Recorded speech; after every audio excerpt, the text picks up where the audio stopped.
ਤੁਸੀਂ ਆਪਣੀ ਜ਼ਿੰਦਗੀ ਦੇ ਵਿੱਚ ਇਸ ਸ਼ਬਦ ਨੂੰ ਕਈ ਵਾਰ ਸੁਣਿਆ ਹੋਵੇਗਾ, ਬਾਬਾ ਬੋਲਤੇ ਤੇ ਕਹਾਂ ਗਏ, ਦੇही के संग रहते, सुरत माहे जो नृत्य करते, कथा वार्ता कहते।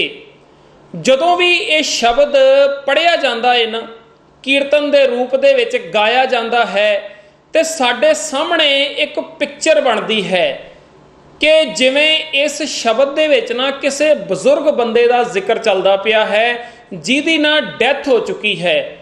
ਬਾਬਾ ਕਿ ਇਹ ਬਾਬਾ ਹੈ, ਇਹ ਬਜ਼ੁਰਗ ਹੈ ਜਿਹਦੀ ਡੈਥ ਹੋ ਗਈ ਹੈ। ਬੋਲਤੇ ਇਹ ਬਾਬਾ, ਇਹ ਬਜ਼ੁਰਗ ਜਿਹੜਾ ਹੈ ਕਦੀ ਬੋਲਦਾ ਹੁੰਦਾ ਸੀਗਾ, ਕਦੀ ਗੱਲਾਂ ਬਾਤਾਂ ਕਰਦਾ ਹੁੰਦਾ ਸੀਗਾ, ਤੇ ਕਹਾਂ ਗਏ, ਤੇ ਹੁਣ ਇਹ ਬਜ਼ੁਰਗ ਬਾਬਾ ਜੀ ਜਿਹੜੇ ਨੇ ਉਹ ਪਤਾ ਨਹੀਂ ਕਿੱਥੇ ਚਲੇ ਗਏ ਨੇ। ਠੀਕ ਹੈ ਨਾ। ਦੇਹੀ ਕੇ ਸੰਗ ਰਹਤੇ, ਪਹਿਲਾਂ ਤੇ ਇਸੇ ਦੇਹੀ ਦੇ ਨਾਲ ਰਹਿੰਦੇ ਸੀਗੇ, ਹੁਣ ਇਸ ਦੇਹੀ ਦੇ ਨਾਲ ਰਹਿ ਨਹੀਂ ਰਹੇ। ਉਹ ਬਾਬਾ ਜੀ ਪਤਾ ਨਹੀਂ ਕਿੱਥੇ ਚਲੇ ਗਏ ਨੇ, ਉਹ ਬਜ਼ੁਰਗ ਪਤਾ ਨਹੀਂ ਕਿੱਥੇ ਚਲੇ ਗਏ ਨੇ। ਸੁਰਤ ਮਾਹੇ ਜੋ ਨ੍ਰਿਤਯ ਕਰਤੇ, ਕਥਾ ਵਾਰਤਾ ਕਹਤੇ, ਪਹਿਲਾਂ ਤੇ ਨੱਚ ਵੀ ਲੈਂਦੇ ਹੁੰਦੇ ਸੀਗੇ, ਨ੍ਰਿਤਯ ਵੀ ਕਰ ਲੈਂਦੇ ਹੁੰਦੇ ਸੀਗੇ, ਤੇ ਕਥਾ ਵਾਰਤਾ ਵੀ ਕਰਦੇ ਹੁੰਦੇ ਸੀਗੇ, ਗੱਲਾਂ ਬਾਤਾਂ ਵੀ ਕਰਦੇ ਹੁੰਦੇ ਸੀਗੇ, ਪਰ ਪਤਾ ਨਹੀਂ ਹੁਣ ਇਹ ਬਜ਼ੁਰਗ ਜਿਹੜੇ ਨੇ ਉਹ ਕਿੱਥੇ ਚਲੇ ਗਏ।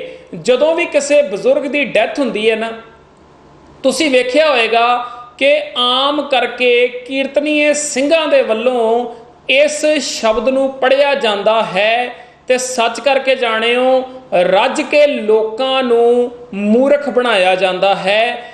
ਇੰਜ ਪੇਸ਼ ਕੀਤਾ ਜਾਂਦਾ ਹੈ ਸ਼ਬਦ ਨੂੰ ਕਿ ਜਿਵੇਂ ਇਹਦੇ ਵਿੱਚ ਕਿਸੇ ਬਜ਼ੁਰਗ ਬੰਦੇ ਦੇ ਮਰਨ ਦਾ ਜ਼ਿਕਰ ਚੱਲ ਰਿਹਾ ਹੈ, ਪਰ ਸੱਚ ਕਰਕੇ ਜਾਣਿਓ ਇਸ ਸ਼ਬਦ ਦੇ ਵਿੱਚ ਕਿਸੇ ਵੀ ਬਜ਼ੁਰਗ ਬੰਦੇ ਦੇ ਮਰਨ ਦਾ ਜ਼ਿਕਰ ਨਹੀਂ ਚੱਲਦਾ ਪਿਆ, ਕਿਸੇ ਵੀ ਬਜ਼ੁਰਗ ਬੰਦੇ ਦਾ ਜ਼ਿਕਰ ਨਹੀਂ ਹੈ।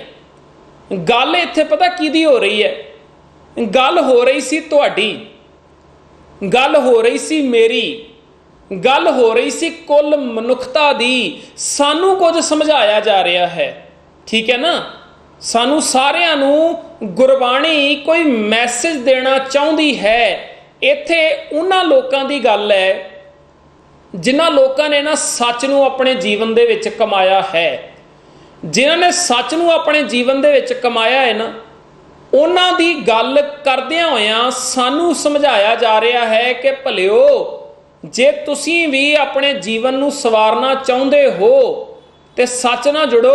ਜਿਹੜੇ ਲੋਕ ਵੇਖੋ ਸੱਚ ਨਾਲ ਜੁੜ ਜਾਂਦੇ ਨੇ ਨਾ, ਉਹਨਾਂ ਦੇ ਜੀਵਨ ਦੇ ਵਿੱਚ ਕਿੱਡੀ ਵੱਡੀ ਤਬਦੀਲੀ ਆ ਜਾਂਦੀ ਹੈ। ਇਸ ਗੱਲ ਦਾ ਜ਼ਿਕਰ ਇਸ ਸ਼ਬਦ ਦੇ ਵਿੱਚ ਕੀਤਾ ਗਿਆ ਹੈ ਕਿ ਜਿਨ੍ਹਾਂ ਮਨੁੱਖਾਂ ਨੇ ਚੰਗੇ ਗੁਣਾਂ ਦੇ ਨਾਲ ਸਾਂਝ ਪਾਈ ਹੈ, ਸਤ, ਸੰਤੋਖ, ਦਇਆ, ਧੀਰਜ, ਇਮਾਨਦਾਰੀ, ਉਦਮ ਦੇ ਨਾਲ ਸਾਂਝ ਪਾਈ ਹੈ, ਜਿਨ੍ਹਾਂ ਨੇ ਸੱਚੇ ਗਿਆਨ ਦੇ ਨਾਲ ਸਾਂਝ ਪਾਈ ਹੈ, ਜਿਨ੍ਹਾਂ ਨੇ ਕੁਦਰਤੀ ਨਿਯਮਾਂ ਨੂੰ ਸਮਝ ਕੇ ਸਹੀ ਪਾਸੇ ਨੂੰ ਤੁਰਨ ਦਾ ਉਦਮ ਕੀਤਾ ਹੈ ਆਪਣੇ ਜੀਵਨ ਦੇ ਵਿੱਚ, ਉਹਨਾਂ ਦੇ ਜੀਵਨ ਦੇ ਵਿੱਚ ਵੇਖੋ ਕਿੱਡੀ ਵੱਡੀ ਤਬਦੀਲੀ ਆ ਜਾਂਦੀ ਹੈ। ਤੇ ਜਿਹੜੀ ਤਬਦੀਲੀ ਉਹਨਾਂ ਦੇ ਜੀਵਨ ਦੇ ਵਿੱਚ ਆਈ ਹੈ ਨਾ, ਜੇ ਤੁਸੀਂ ਵੀ ਚੰਗੇ ਗੁਣਾਂ ਦੇ ਨਾਲ ਸਾਂਝ ਪਾ ਲਓਗੇ ਤੇ ਇਹ ਤਬਦੀਲੀ ਤੁਹਾਡੇ ਜੀਵਨ ਦੇ ਵਿੱਚ ਵੀ ਆ ਜਾਵੇਗੀ। ਸਮਝਾਈ ਤੇ ਇਹ ਗੱਲ ਜਾ ਰਹੀ ਹੈ, ਠੀਕ ਹੈ ਨਾ। ਹੁਣ ਗੌਰ ਕਰਿਓ ਕੀ ਕਹਿੰਦੇ ਨੇ ਕਬੀਰ ਜੀ। ਬਾਬਾ, ਬਾਬਾ ਦਾ ਅਰਥ ਹੈ ਹੇ ਭਾਈ। ਬੋਲਤੇ ਤੇ ਕਹਾਂ ਗਏ, ਹੇ ਭਾਈ ਜਿਹੜੇ ਤੇਰੇ ਅੰਦਰ ਭੈੜੇ ਵਿਚਾਰ ਬੋਲਦੇ ਹੁੰਦੇ ਸੀਗੇ। ਇੱਥੇ ਭੈੜੇ ਵਿਚਾਰਾਂ ਦਾ ਜ਼ਿਕਰ ਹੈ, ਨਾ ਕਿ ਕਿਸੇ ਬਜ਼ੁਰਗ ਬੰਦੇ ਦਾ ਜ਼ਿਕਰ ਹੈ। ਤੇ ਜਦੋਂ ਭਗਤ ਕਬੀਰ ਜੀ ਸ਼ਬਦ ਉਚਾਰ ਰਹੇ ਨੇ ਨਾ, ਉਹ ਆਪਣੇ ਆਪ ਨੂੰ ਸੰਬੋਧਨ ਕਰਦੇ ਪਏ ਨੇ। ਇੱਥੇ ਬਾਬਾ ਲਫ਼ਜ਼ ਉਹਨਾਂ ਨੇ ਆਪਣੇ ਆਪ ਵਾਸਤੇ ਵਰਤਿਆ ਹੈ ਕਿ ਹੇ ਬਾਬਾ, ਹੇ ਭਾਈ, ਹੇ ਕਬੀਰ, ਜਿਹੜੇ ਤੇਰੇ ਅੰਦਰ ਪਹਿਲਾਂ ਭੈੜੇ ਵਿਚਾਰ ਬੋਲਦੇ ਹੁੰਦੇ ਸੀਗੇ ਉਹ ਕਿੱਥੇ ਚਲੇ ਗਏ।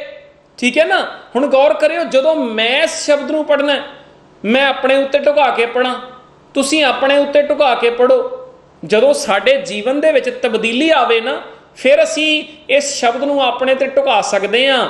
ठीक है ना। बाबा बोलते ते कहाँ गए कि ਜਿਹੜੇ ਭੈੜੇ ਵਿਚਾਰ ਮੇਰੇ ਅੰਦਰ ਪਹਿਲਾਂ ਬੋਲਦੇ ਹੁੰਦੇ ਸੀਗੇ ਉਹ ਵਿਚਾਰ ਹੁਣ ਕਿੱਥੇ ਚਲੇ ਗਏ।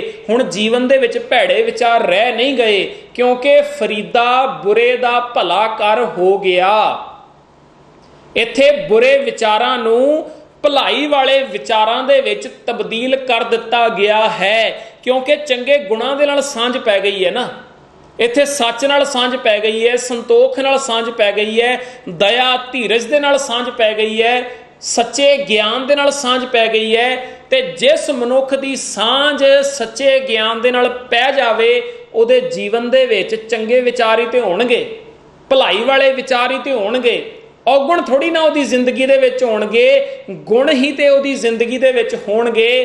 ਤੇ ਜਦੋਂ ਕਬੀਰ ਜੀ ਦੇ ਜੀਵਨ ਦੇ ਵਿੱਚ ਚੰਗੇ ਗੁਣ ਆ ਗਏ ਨੇ, ਸੱਚ ਦੀ ਵਿਚਾਰ ਆ ਗਈ ਹੈ, ਚੰਗੀਆਂ ਚੰਗੀਆਂ ਵਿਚਾਰਾਂ ਆ ਗਈਆਂ ਨੇ, ਤੇ ਉਦੋਂ ਇਹ ਗੱਲ ਕਹਿ ਰਹੇ ਨੇ, ਬਾਬਾ ਬੋਲਤੇ ਤੇ ਕਹਾਂ ਗਏ। ਹੇ ਭਾਈ, ਹੇ ਕਬੀਰ, ਜਿਹੜੇ ਤੇਰੇ ਅੰਦਰ ਪਹਿਲਾਂ ਭੈੜੇ ਵਿਚਾਰ ਬੋਲਦੇ ਹੁੰਦੇ ਸੀਗੇ ਉਹ ਕਿੱਥੇ ਚਲੇ ਗਏ। ਤੁਸੀਂ ਗੌਰ ਕਰਿਓ, ਤੁਹਾਡੇ ਇਸ ਬ੍ਰੇਨ ਦੇ ਵਿੱਚ ਨਾ ਤੁਸੀਂ ਮਹਿਸੂਸ ਕੀਤਾ ਹੋਏਗਾ ਕਿ ਕੋਈ ਨਾ ਕੋਈ ਭੈੜਾ ਵਿਚਾਰ ਜਿਹੜਾ ਹੈ ਨਾ ਉਹ ਪ੍ਰਗਟ ਹੁੰਦਾ ਹੀ ਰਹਿੰਦਾ ਹੈ।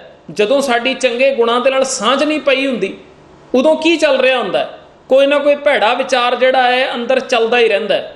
ਕਿਸੇ ਦੇ ਅੰਦਰ ਚੋਰੀ ਦਾ ਖਿਆਲ ਚੱਲਦਾ ਰਹਿੰਦਾ ਹੈ, ਕਿਸੇ ਦੇ ਅੰਦਰ ਮਾੜਾ ਤੱਕਣ ਦਾ ਖਿਆਲ ਚੱਲਦਾ ਰਹਿੰਦਾ ਹੈ, ਕਿਸੇ ਦੇ ਅੰਦਰ ਇਹ ਖਿਆਲ ਚੱਲਦਾ ਰਹਿੰਦਾ ਹੈ ਕਿ ਮੈਂ ਬੜਾ ਉੱਚਾ ਹਾਂ, ਮੇਰੀ ਜਾਤ ਬੜੀ ਉੱਚੀ ਹੈ, ਫਲਾਣੇ ਨੀਵੇਂ ਨੇ। ਠੀਕ ਹੈ ਨਾ ਕੋਈ ਭੈੜਾ ਵਿਚਾਰ, ਚੋਰੀ ਦਾ, ਠੱਗੀ ਦਾ, ਬੇਈਮਾਨੀ ਦਾ, ਗਾਲਾਂ ਕੱਢਣ ਦਾ, ਇਹ ਸਭ ਚੱਲਦਾ ਰਹਿੰਦਾ ਹੈ।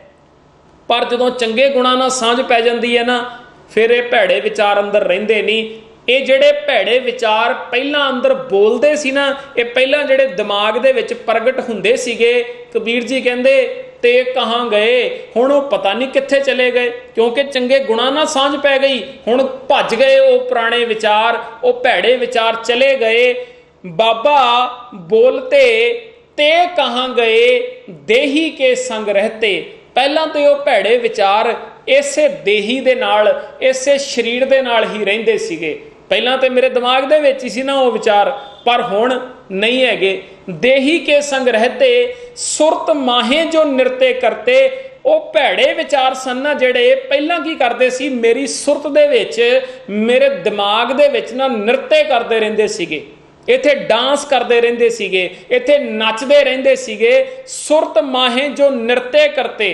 ਠੀਕ ਹੈ ਨਾ, ਤੁਸੀਂ ਵੇਖਿਆ ਹੀ ਹੈ, ਮਹਿਸੂਸ ਕੀਤਾ ਹੀ ਹੋਏਗਾ ਆਪਣੇ ਜੀਵਨ ਦੇ ਵਿੱਚ ਕਿ ਕੋਈ ਨਾ ਕੋਈ ਭੈੜਾ ਵਿਚਾਰ ਜਿਹੜਾ ਹੈ ਨਾ ਉਹ ਬਸ ਟੱਪੀ ਜਾਏਗਾ ਅੰਦਰ, ਕਈ ਵਾਰ ਬੈਠਣ ਦਾ ਨਾਮ ਨਹੀਂ ਲੈਂਦਾ। ਸੁਰਤ ਮਾਹੇ ਜੋ ਨਿਰਤੇ ਕਰਤੇ ਕਥਾ ਵਾਰਤਾ ਕਹਤੇ। ਤੇ ਪਹਿਲਾਂ ਇਹ ਭੈੜੇ ਵਿਚਾਰ ਜਿਹੜੇ ਨੇ ਨਾ ਆਪਣੀ ਕਥਾ ਵਾਰਤਾ ਲੈ ਕੇ ਬੈਠੇ ਰਹਿੰਦੇ ਸੀਗੇ ਅੰਦਰ।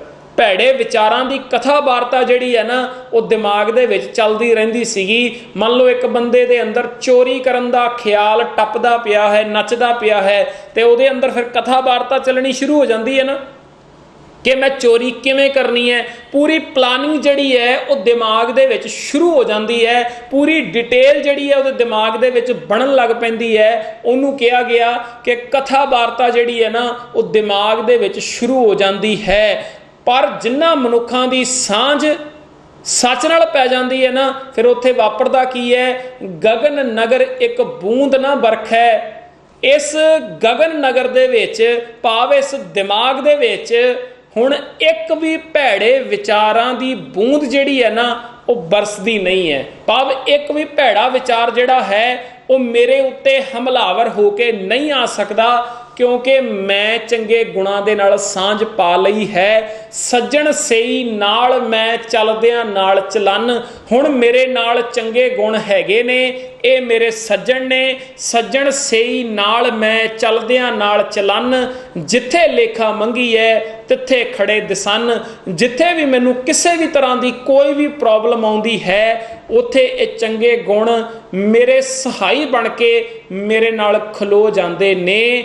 ਸੋ ਹੁਣ ਤੁਹਾਨੂੰ ਇਹ ਗੱਲ ਕਲੀਅਰ ਹੋ ਹੀ ਗਈ ਹੋਵੇਗੀ कि इस शब्द दे विच किसी बजुर्ग बंदे का जिक्र नहीं चलता पिया, इत्थे गल चलती पई है साडे भैड़े विचारां दी। सो आप बाणी नूं पढ़ीए, आप बाणी नूं विचारीए। जे असीं दूजियां दे उत्ते निर्भर रवांगे ना कि गुरबाणी दे अर्थ कोई सानू करके दसे, तो हो सकता है कि वह तुहानू मिसगाइड कर देवे। तुसीं अपने दिमाग की वरतों करो, अपनी कॉमन सेंस की वरतों करो, गुरबाणी दे अर्थां नू आप समझण दा यतन करो। तुसीं गुरबाणी दे अर्थां नू सोहणे ढंग नाल समझ के अपने जीवन नू सवारन वाले पासे नू जा सकदे।